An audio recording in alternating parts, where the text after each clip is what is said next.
Strange creature na nakuhanan ng kamera. Actual video ng di mo na totoong anghel. Actual video footage ng sinaunang dinosaur na nakuhanan daw sa Pilipinas. Actual video ng di mo na totoong duwende. Yan at iba pa ang ipapakita ko sa inyo sa video na ito, kaibigan. Sa paglipas ng panahon, mayroong mga reports ng sightings ng iba't ibang uri ng kakaibang nilalang sa iba't ibang panig ng ating mundo. Sabi nila, kapag may usok ay mayroon daw apoy. Naniniwala ka ba na tayo lamang mga tao ang naninirahan sa mundong ito?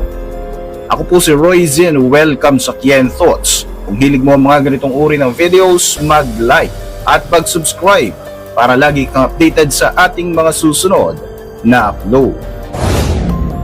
Disclaimer lamang, kaibigan, ang video na ito ay ginawa for educational and entertainment purposes only. Ang mga video footage na iyong makikita ay kumakalat na sa internet noon pa man.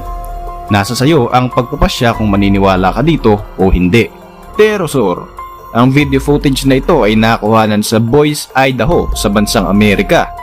Makikita sa video ang isang napakalaking nilalang na lumilipad. Sa pag-zoom in natin sa strange creature na ito, mapapansin na nahahawig ito sa isang uri ng dinosaur na lumilipad, ang pterosaur. Ang nilalang na ito ay pinaniniwalaang naubos na ang lahi matapos ang Cretaceous period. Halos 66 na milyong taon na ang nakalilipas. Narito pa ang isang video footage kung saan nakuhanan ang nilalang na ito ng malapitan. Ang footage na ito ay nagmula naman sa Pilipinas. Panooring mabuti, kaibigan.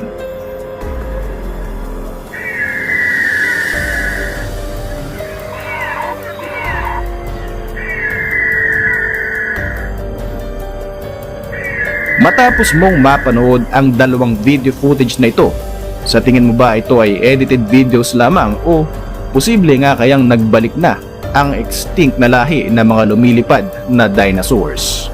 Lizard Man. Ang video naman na ito ay nagmula sa magkaibigang nagna-night fishing sa Bishopsville sa South Carolina sa Amerika.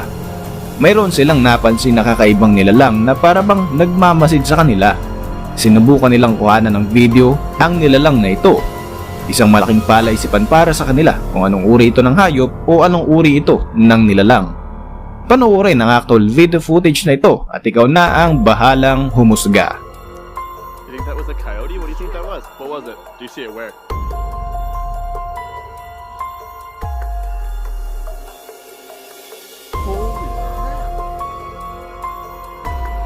Isa nga kaya itong hybrid ng tao at ng lizard? Ano nga kaya ang strange creature na ito na nakuhanan sa South Carolina?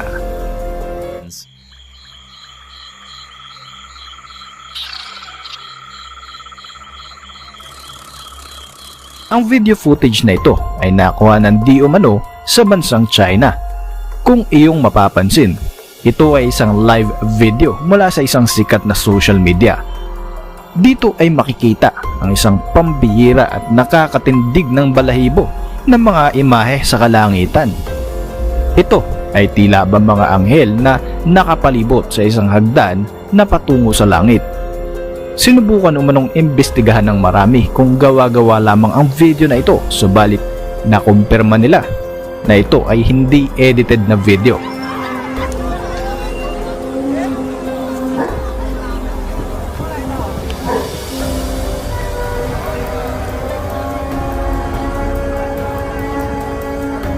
Ang video footage na ito ay kuha sa isang dashcam ng isang motoristang taga Thailand. Matagal din itong pinag-usapan ng mga tao noong 2018, lalo na sa internet, dahil hindi maipaliwanag kung ano nga ba ang nahagip sa dashcam ng sasakyan. Makikita sa video na sa kahabaan ng isang madilim na highway, bigla na lamang lumitaw ang isang imahe ng isang lalaki sa gitna ng kalsada. Marami ang naniniwala na ito ay isang multo. Kaibigan, panooring mabuti ang video footage na ito.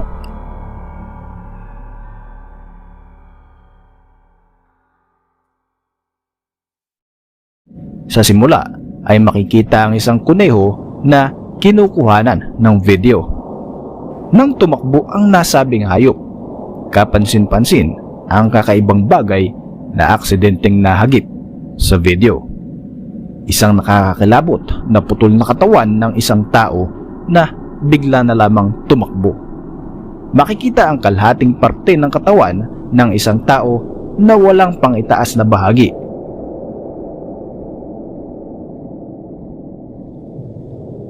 Ang video footage naman na ito na susunod mong mapapanood ay na-upload back in 2011. So huwag kang magagalit kaibigan kung bakit malabo ang pagkakakuha dito. Kuha ito sa isang hindi nabanggit na lugar. Makikita dito ang di umano'y isang anghel na bumaba sa lupa. May kakaibang liwanag na gumuhit mula sa itaas. Sa ating pag-zoom in ay makikita ang tila hugis ng tao na nababalot ng liwanag.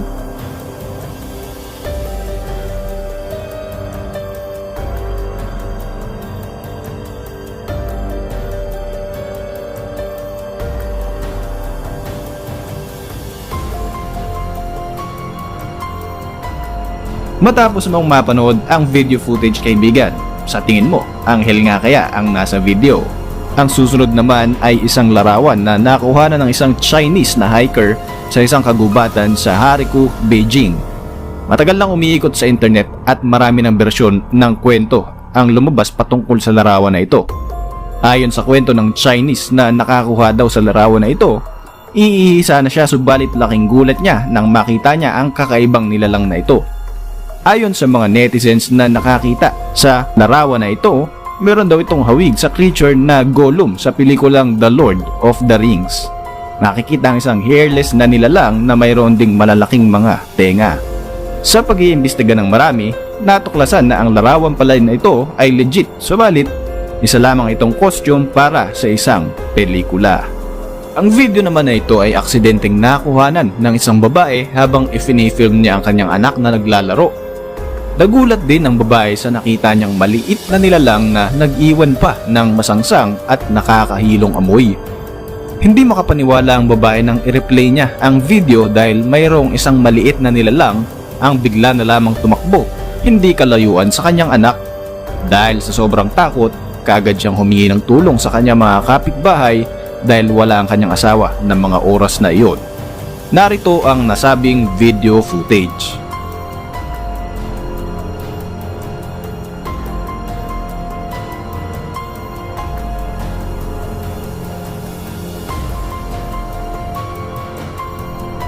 Ano sa tingin mo kaibigan? Legit nga kaya o isa lamang itong gawa-gawa ng malikot na kaisipan at editing skills? Venezuelan Poodle Moth. Ang misteryosong insekto na ito ay unang nadiskubre ni Dr. Arthur Anker sa Gran Sabana Region ng bansang Venezuela noong 2009. Nagtataglay ito ng makakapal at mapuputing balahibo kaya nga ipinangalan ito sa breed ng asong poodle dahil sa resemblance ng dalawa. Sa unang tingin nga ay akalain mong parang karakter ito sa anime series na Pokemon dahil sa itsura nito.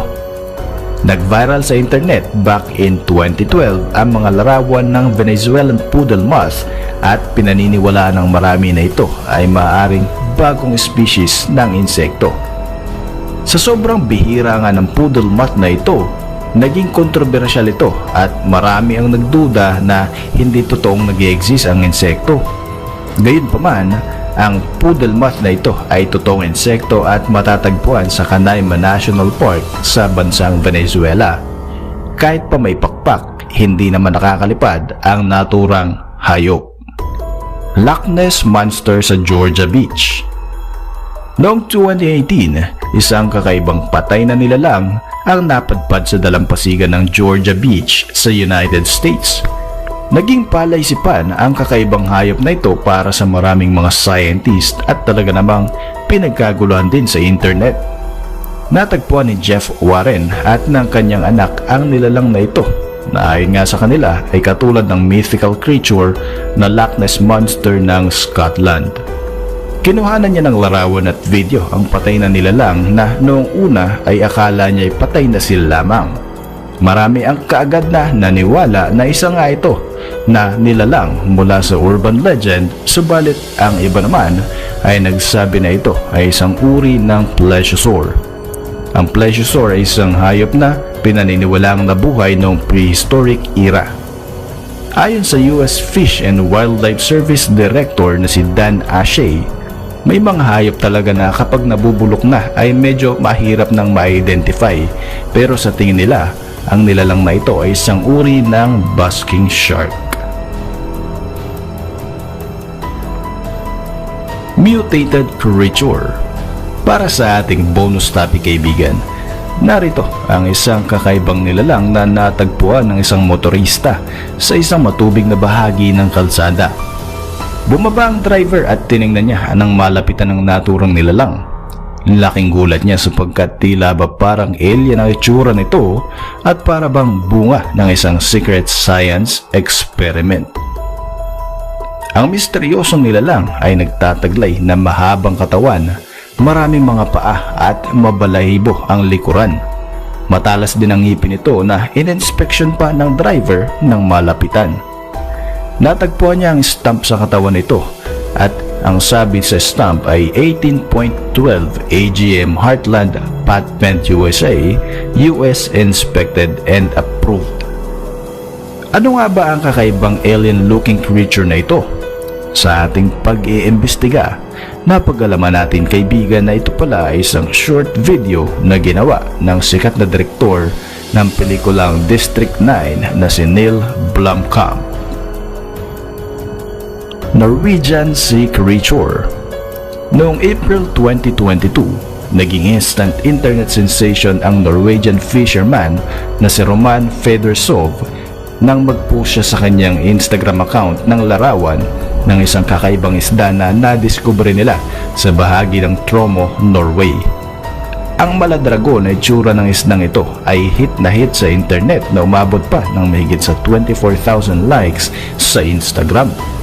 Na-identify naman ito bilang isang chimera, isang uri ng cartilaginous fish na mas kilala din bilang ghost shark.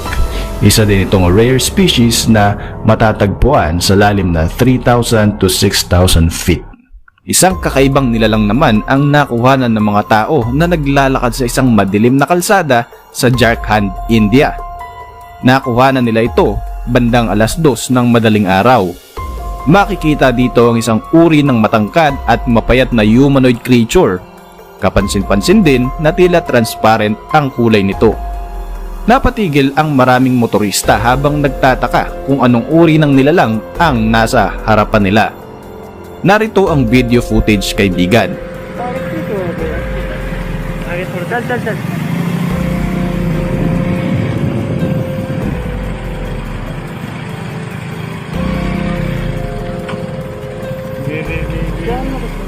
Mayroon ka bang ideya kung anong uri ng nilalang ito? Comment down below. Ang susunod na footage naman na ito ay nakuha na noong 2020. Kinukuha na ng video ng lalaking ito ang nakita niyang ligaw na puso nang aksidenteng maagaw ng isang kakaibang nilalang ang kanyang atensyon. Dito ay nakuha na niya ang aktwal na paglabas ng isang maliit na nilalang mula sa isang kuweba.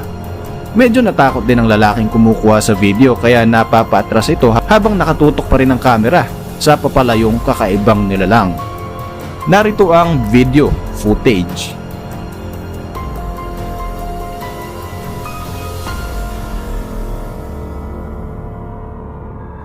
Alam mo ba na noong 2017, nag-viral ang mga larawan na ito ng dambuhalang palaka na nahuli ni Marcus Rangel sa isang fishing pond sa Batesville, Texas. Umabot sa halos 13 pounds o 5.8 kilos ang bigat ng naturang palaka na ito. Sa sobrang laki nga nito ay naging malaking katanungan kung totoo ba ang naturang larawan. Ayon sa Texas Parks and Wildlife Department, 100% legit ang larawan na ito at talagang malaki ang palakang nahuli ni Rangel. Ang palakang ito ay isang uri ng bullfrog, mga malalaking uri ng edible o nakakain na palaka. Ang pinakamalaking species naman ng palaka ay ang Goliath bullfrog na native o matatagpuan lamang sa Africa. strange creature sa Sydney, Australia.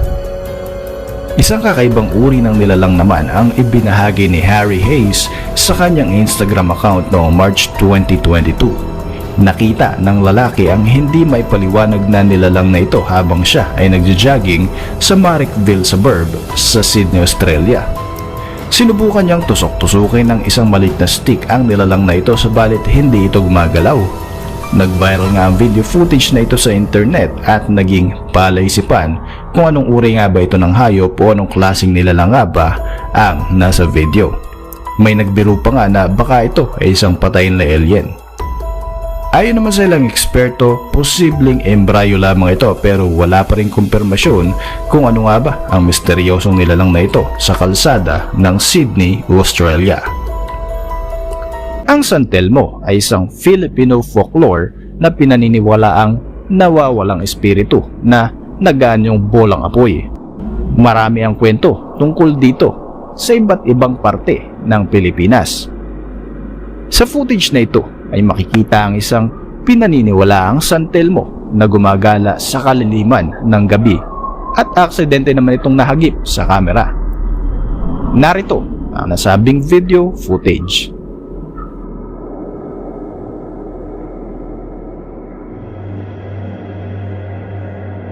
Ang Dome of the Rock ay isang templo sa Jerusalem na tinatayang naitayo noon pang 7th century. Sa video footage na ito ay makikita ang isang kakaibang liwanag na unti-unting bumababa sa tuktok ng nasabing templo na talaga namang ipinagtaka ng mga tao na nakasaksi dito. Ano nga kaya ang kakaibang liwanag na ito? Sa footage naman na ito, makikita ang isang kakaibang nilalang na nakakubli sa pader sa kalaliman ng gabi. Mapapansin na mayroon itong kakaibang itsura. Mabibilog ang maiitim na mga mata nito at kakaiba din ang hugis ng kanyang ulo. Isa itong nilalang na hindi talaga maipaliwanag. Marami ang nagsabing ito ay isa lamang camera tricks, subalit marami din ang nagsabing totoo talaga ang nilalang na nasa video. Isang video ang kumalat sa internet kung saan mayroon umanong isang totoong zombie ang nakuhanan ng kamera sa isang kakahuyan na malapit sa isang kalsada. Mapapansin na sinubukan pang ang kausapin ng tao na kumukuha ng video ang nasabing nilalang na kakaiba ang naging tugon. Ilang saglit pa ay bigla na lamang itong sumugod kaya naman nagmamadaling umalis ang taong kumukuha ng video. Isa nga kaya itong patunay na mayroon talagang zombie. Isang nakakatakot na CCTV footage naman mula sa isang bar sa Singapore ang kumalat noon sa social media. Sa simula ay parang normal lamang ang lahat nang bigla na lamang gumalaw ang isa sa mga upuan sa tabi ng isang customer. Ilang beses din itong tila may humihila hanggang sa tuluyan na nga itong natumba at nakakuha ng atensyon ng lahat ng nasa loob. Habang nag-iisip ang tatlo kung paano nga ba gumalaw ang upuan, may isang kakaiba at maliit na nilalang ang mabilis na tumakbo sa kanilang likuran. Hindi ito napansin ng mga tao sa loob, subalit kitang-kita ito sa CCTV. Ang mga video footage na ito ay talaga namang makapanindig ng balahibo. Ilan sa mga ito siguro ay hindi mo hihilingin na maranasan. Kung nais mo pang makapanood ng mga kakaibang video, i-click mo lang ang link sa description ng video na ito. Para sa inyong reaksyon, mag-iwan lang ng comment sa ibaba. Hanggang sa mga susunod natin mga video kaibigan, maraming salamat sa panonood.